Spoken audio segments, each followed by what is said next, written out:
Hey, this is Chantal Gerardy from Online Business Marketing and the Meaningful Marketing Podcast.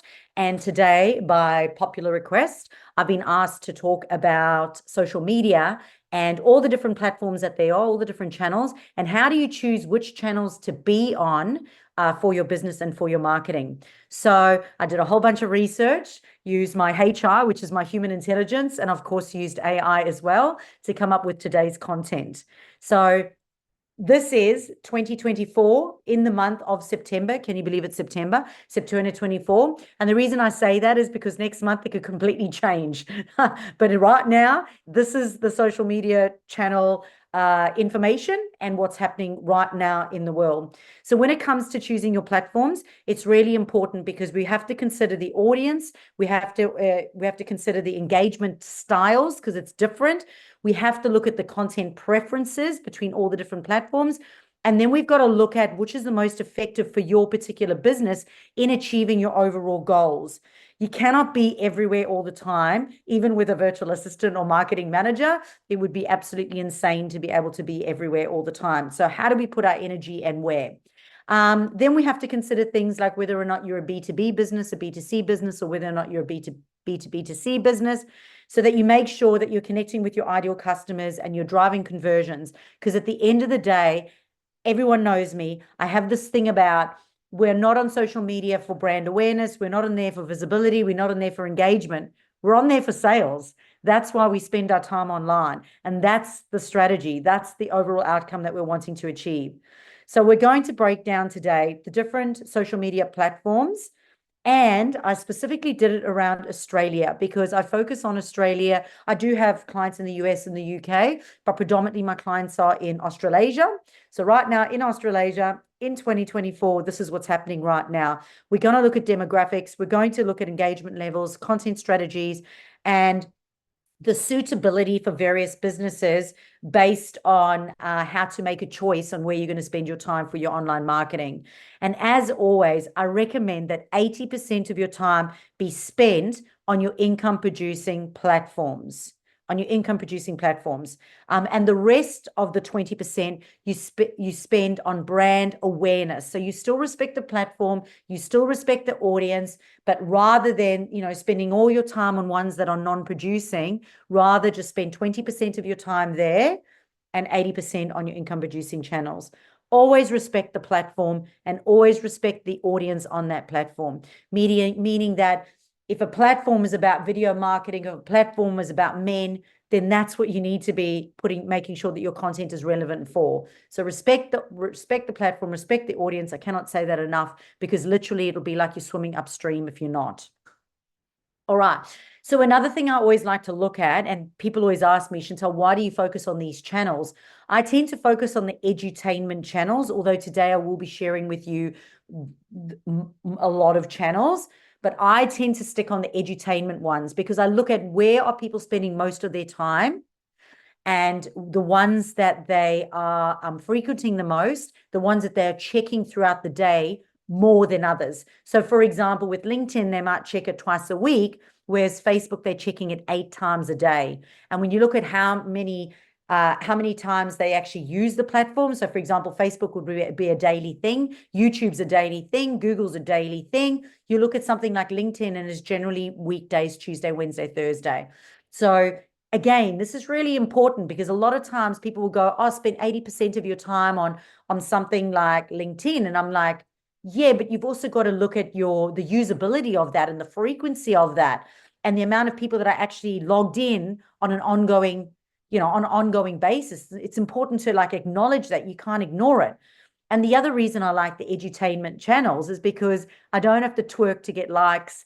I don't have to follow user-generated content.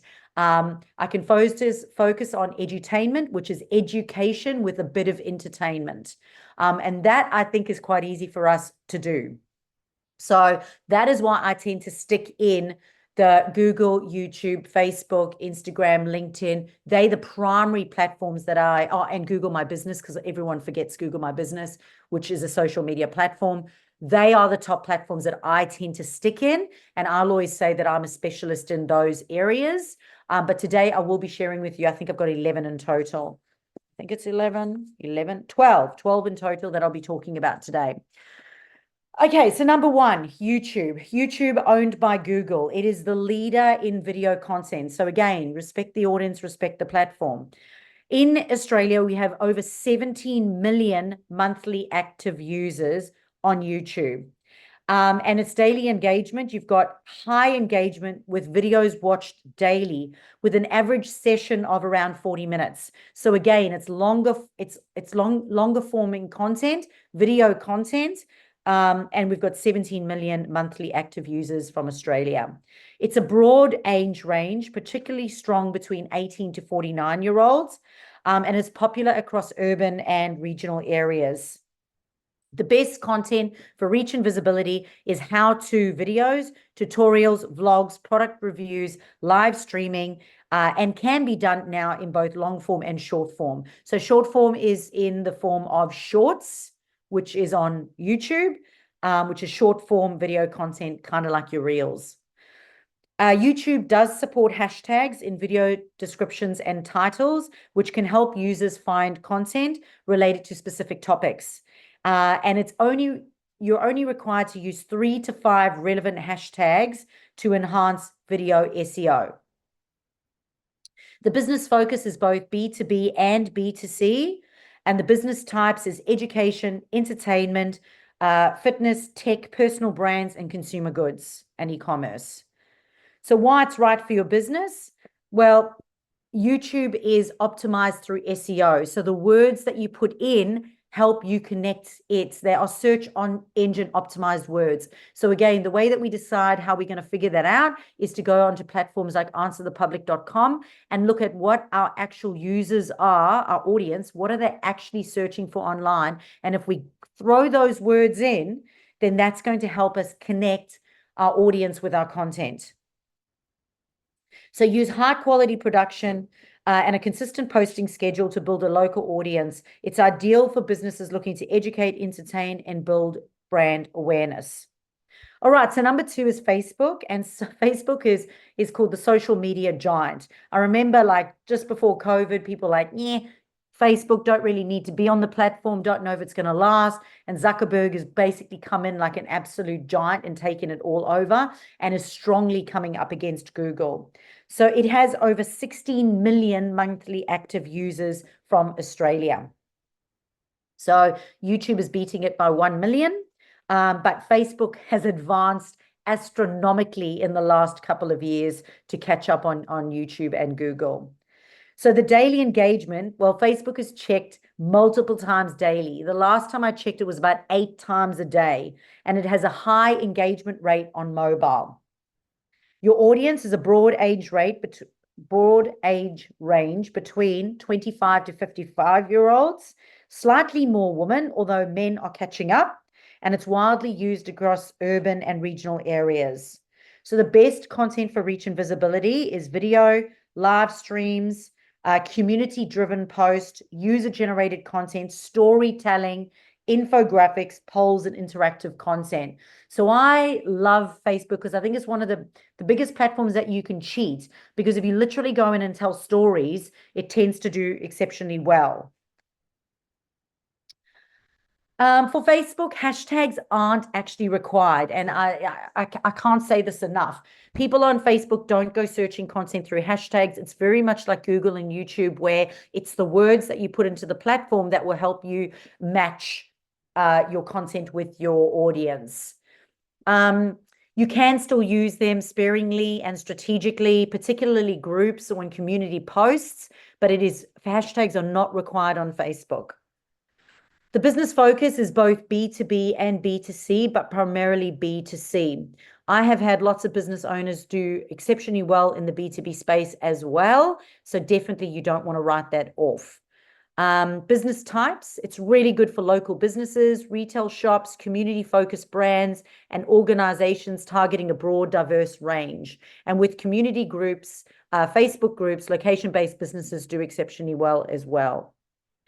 So why is it right for your business? Well, you can leverage Facebook groups and marketplace for community building and direct sales. It's perfect for business owners looking to engage with a broader audience and drive local traffic. So local traffic is really, really good. So number 3 is WhatsApp.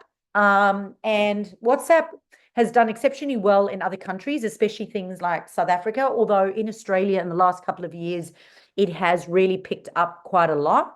It is really good for direct communication and customer engagement.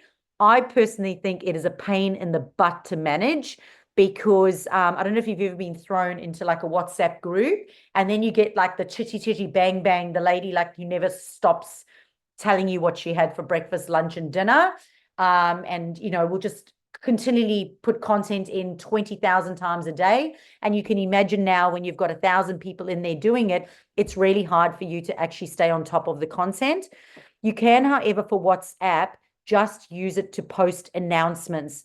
So this has worked exceptionally well for a dance school, and it's worked really well for a finance company that I've worked with, where they've put people into a WhatsApp group. They've made it so only they can post notifications and people can't actually ask questions. They can privately message the admins, but they can't actually post the content. I think that when you start doing messenger chats and things like that, it's really hard for people to stay on top of the content because you just get content overload. That's my personal thing, but I'll go over it because at the moment we've got around 12 million users in Australia. The engagement's extremely high. So when people do post, people do respond, and people will frequently check in. It's often used for personal communication and customer service. The audience is a broad global audience, including all age groups, and it's popular in urban areas. I remember when I went to South Africa, they use it quite widely. In fact, they'll use that more so than they do email communication. So I think it is important, again, to note that how you use it in South Africa and how you use it in Australia may be completely different. So again, we've just got to respect the audience and we have to respect the platform as well. So it is best for direct messaging, group chats, customer service, updates, and community engagement. On WhatsApp, hashtags are not typically used. So you do not need to use them because it's a communication platform. It's primarily used for B2C, although B2B can use it for customer service and updates as well. So business types, it can be used for retail stores, small businesses, service-based businesses, and organizations seeking to have direct communication with customers. I know a lot of charity groups and community groups use WhatsApp to let people know when they've got another charity event coming up or another community event that's coming up. And again, it kind of drives me nuts because you'll get that person who comes in and always has to comment and chats and whatever, and then you're missing out on all the important information because there's just a thread of people giving their 2 cents. So you can use WhatsApp Business for automated responses, product catalogs, and customer engagement, and it's effective for personal and direct marketing strategies in Australia. So number 4 is Instagram. And we'd class this as a visual storytelling or e-commerce hub. So it does work particularly better in the e-commerce space versus the service-based space. However, I have seen it successfully used there as well. And again, visual storytelling is really important because it is a visual platform. So it has 13 million monthly active users. It's checked multiple times a day, and it has a high engagement rate, especially on stories and reels. So it drives me nuts when I see business owners spending hours of their weekly marketing hours doing posts and trying to do the pretty branded posts or whatever, when people don't actually go into the Instagram posts itself and look at it. They're more inclined to look at reels and stories. So people spend so much time on it and it's not actually that necessary. If you go and have a look at my posts, you'll see they're kind of higgledy-piggledy. There is branding consistency there, but I don't focus on like a pretty kind of grid like in the olden days, which was like 2 years ago. You just don't need to do it because reels and stories tend to do a lot better, shorter form content. And it's a high turnover rate. So there's no point in spending hours doing it because it's better for you to be more consistent than for you to spend hours on it. So the audience is predominantly 18 to 35-year-olds. It is slightly more women, stronger presence in metropolitan areas. When we say slightly more women, men spend quite a bit of time on there because it's picture-based and they like pictures. But if we had to look at who the buyers were, predominantly it would be more women in the buying space. whereas men are just looking at pretty pictures. So short videos in the form of reels. I know you can do up to, again, where we are right now, September, we're in September in 2024. But if I look at my reel content, people are looking at it for like 10 to 15 seconds. So going and spending 90 seconds creating a reel is just not that relevant. Carousels work exceptionally well. Visually appealing photos, stories work well, especially with animations, and behind the scenes content works well as collaborations or influencer partnerships. So partnership marketing works really well. On Instagram, hashtags are crucial for discoverability, and you need a mix of both popular, niche, and branded hashtags. You can use up to about 30 per post, making sure that you don't use the same ones in the same order all the time, or you could be shadow banned. And that can help you attract the right audience. So doing Instagram hashtag research is absolutely paramount if you want to stay on top. And it is, instead of search engine optimization on Google and Facebook, understanding what people are searching for, the words that they're using, Instagram is what hashtags are they searching in order to get the content that they need. So primarily it is B2C, although a lot of businesses will use it for B2B for branding consistency. The types of businesses that work well are fashion businesses, beauty, travel, food, lifestyle brands, and personal brands. How can it be right for your business? Well, focus on reels for higher visibility. So this is reaching new followers and new audience. So that would be growing your followers with a new audience. You can also leverage your Instagram shopping features for e-commerce, and you can connect with local influencers to reach Australian audiences. I always say there's two types of things that you want to do, and that is, one, make sure your profiles are good so you attract the right people with your content and your words and how you set it up. But the second part of that is making sure that you go out onto the platform and attract them to your platform, which is really important. So engage in their content, engage in their hashtags, and engage with partners and influencers and collaborators so you can now pull them into your platform. So number 5 then is LinkedIn, and we call this the professional network for B2B connections. There's over 13 million registered users. However, it is only checked a few times a week, and engagement spikes during weekdays. So generally between Tuesday, Wednesdays, and Thursdays. And I think at the moment, people check it once or twice a week. So although there's 13 million registered users, they're only checking it once or twice a week. So if you had to go and put so much content on there, you would really be wasting your time. So the audience is professionals. They are B2B decision makers, recruiters, job seekers, and it's strong in the 30 to 49-year-old age group. For your content for reach and visibility, you're looking at leadership articles, industry news, case studies, personal stories, and video content, which is slightly more formal. On LinkedIn, your hashtags help you to categorize content and improve searchability. So you only need 3 to 5 professional or industry-specific hashtags to reach a targeted audience. So for LinkedIn, I like to say it is what it is. Your hashtags are, it is what it is. It's none of this, ain't got no time for this, too cool for school, which is kind of like your Instagram stuff. It is what it is. It would be a jewelry brochure. It would be a e-commerce product. Like, it is what it is. And again, it would be important to go onto LinkedIn, have a look at the hashtags that people are following and using to determine which are the ones that you are going to be focusing on, because it's going to put your content into those feeds. So why is it right for your business? Well, it helps you build your authority with long-form content, engage in local industry-specific groups. So LinkedIn has groups itself, and they are more formal and they are less social than, say, for example, our Facebook groups would be. However, they still have administrators and they still have rules and guidelines over how you would use those groups. You can use LinkedIn Live to set up webinars. It also has an event marketing feature too. And you can, do product launches and things like that inside your group, especially if you're looking to get into retail stores. So number 6 is Google My Business, which is absolutely essential for your local visibility. And I believe every single business owner needs Google My Business because everyone is searching on Google. So to have one would be like cutting off the upper half of your body. It is widely used by local businesses and consumers searching daily on Google. It has a high engagement rate, and people are frequently looking on Google on both a desktop and especially on a mobile to see what's in their local area. So what's in the area that they can go check out. So local customers, predominantly between the ages of 18 and 65, are using Google for search and for navigation.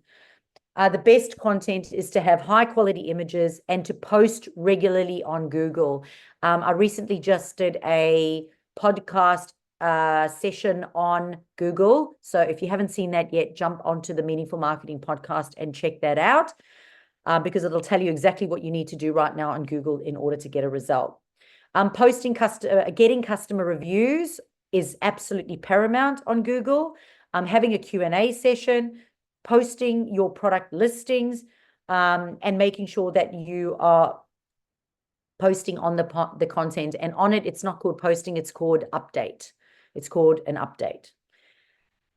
The business focus is primarily B2C, but I encourage B2B businesses to have a Google listing as well. Even if you are an online business, it would be good for you to have. Business types would be local businesses, service-based businesses, restaurants, retail, hospitality, healthcare, and other professionals. Why is it right for your business? Well, it ensures all business information is accurate. It encourages customer reviews. You can use Google Posts to share offers, news, and updates, and it increases your local visibility for people who are searching in your area. So number 7 is TikTok. Now, TikTok is called the hub for short-form, trend-based content. Now, I always say to people, if you are good in this area, then great, go ahead and do it. If you still want to do this, well, then you're going to have to employ someone who's good in this area if you're not good at doing it yourself.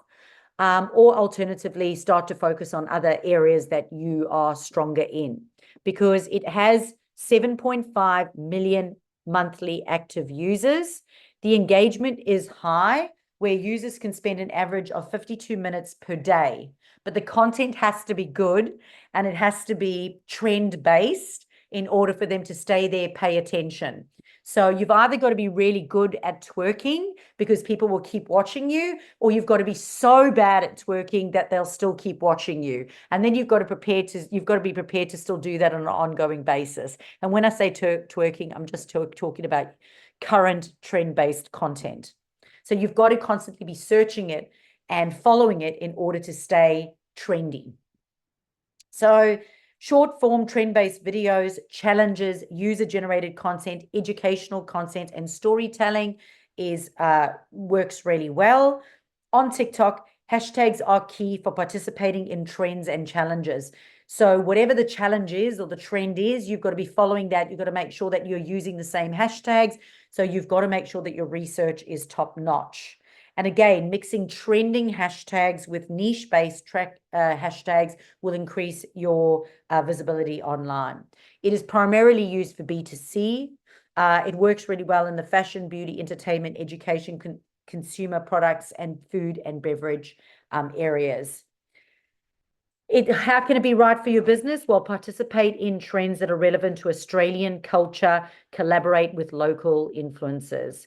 So again, it needs to be relevant to your audience to make sure that you are appealing to the Australian market, because it does have quite a high viewership of Asian people. And it's great, if you're getting a whole bunch of views, that's great. But if they're non-Australian, how does that help you? Unless you've got an online business and you're trying to sell to them, of course. So number 8 is Twitter. So Twitter is real-time engagement and updates. Around 6 million monthly active users. It has high engagement rate. Many users check it multiple times a day for news and updates. So it's a lot more sort of formal. So it's predominantly 25 to 49-year-olds, more men, more short form content, popular amongst urban professionals and amongst tech savvy users. It's best for short, concise updates, news, trending topics, GIFs, polls, and real-time engagement. On Twitter, hashtags are used to join trending conversations or events, and it's best to use only 1 to 2 relevant hashtags per tweet to boost engagement without cluttering the message.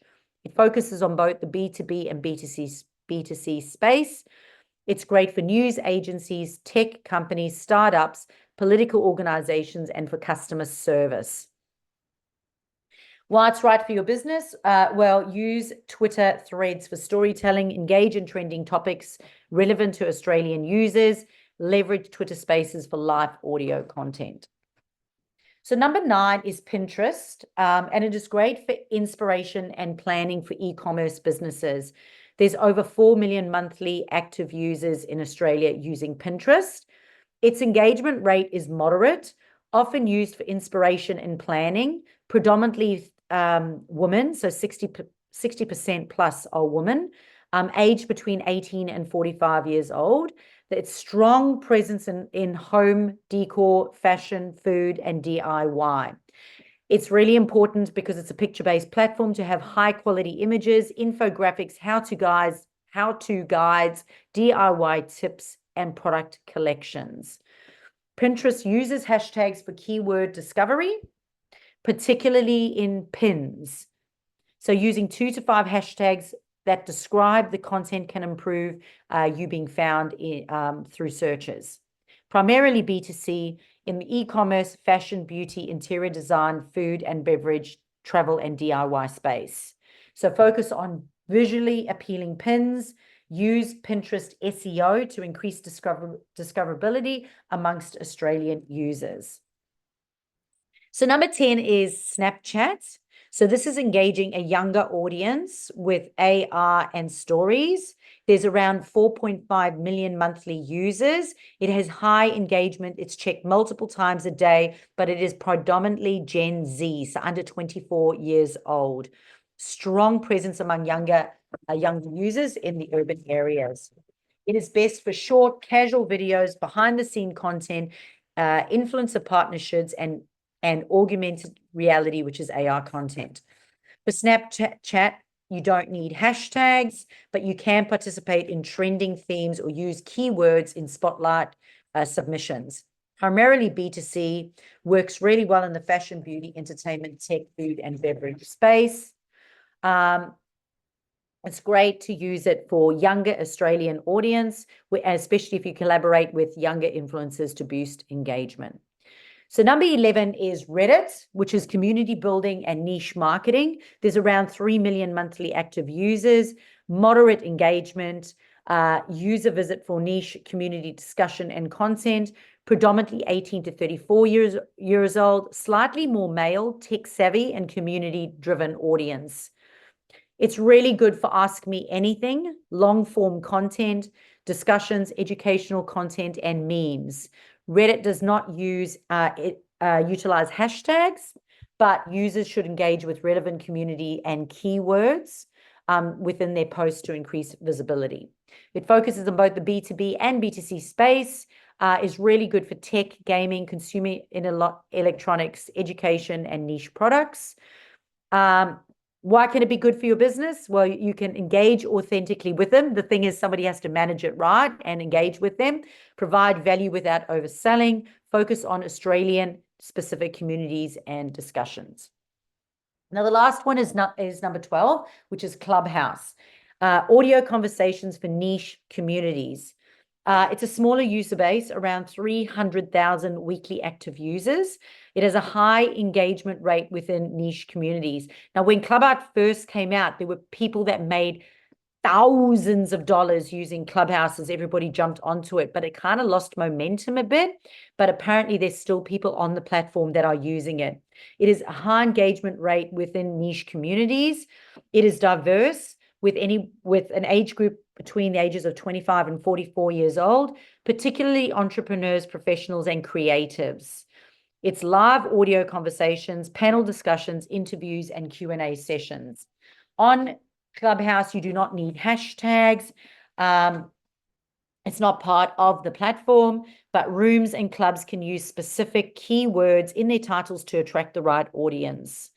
Thought leaders, coaches, consultants, and educators work really well on this platform.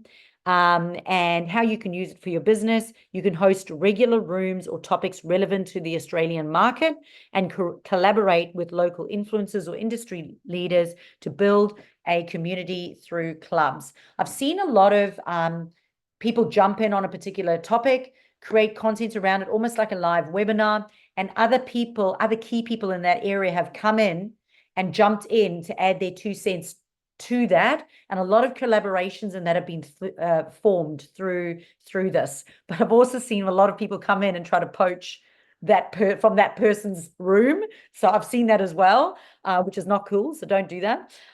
You can't come in and somebody's like put on this event and put on a room and got an audience in there, come in now and try to steal from their audience. Believe it or not, I see it, and I've seen it often. So choosing the right platform for you is absolutely crucial in order to maximize your presence online. At the end of the day, respect the platform, respect the audience, and make sure that you're driving content that is relevant to that platform and to that audience. Make sure that you are encouraging engagement, not by clickbaiting, but more so providing content that encourages them actually to give their 2 cents. Boost your brand awareness and make sure that whatever you're doing is leading to getting them offline. So turning them into a lead and into a sale. Hashtags are super important and keywords are certainly important. So what does that mean? It means go stalk your ideal customers, listen to them when they talk. So because the words that they are using are going to become the magnets that you use. They are the words that they will be putting into Google, putting into Facebook, putting into Instagram and LinkedIn. They are the words and they are the hashtags and the keywords that you need to use in your content. Really, really, really important. It's not as complicated as you think it is. And at the end of the day, make sure that your social media marketing is meaningful and that you are spending 80% of your time on those income producing channels and 20% on brand awareness across the rest. How do you know it's working? You need to, on a weekly basis, go in and look at your insights. Look at the content that's performing well. Look at the demographics and go, am I hitting my demographic?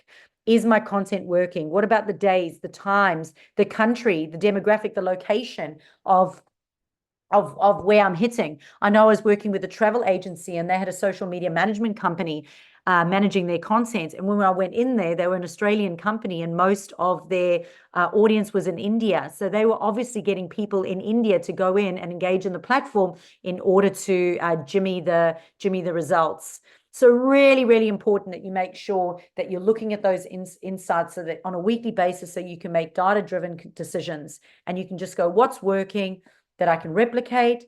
What isn't working? What do I think I can change? How can I make it better?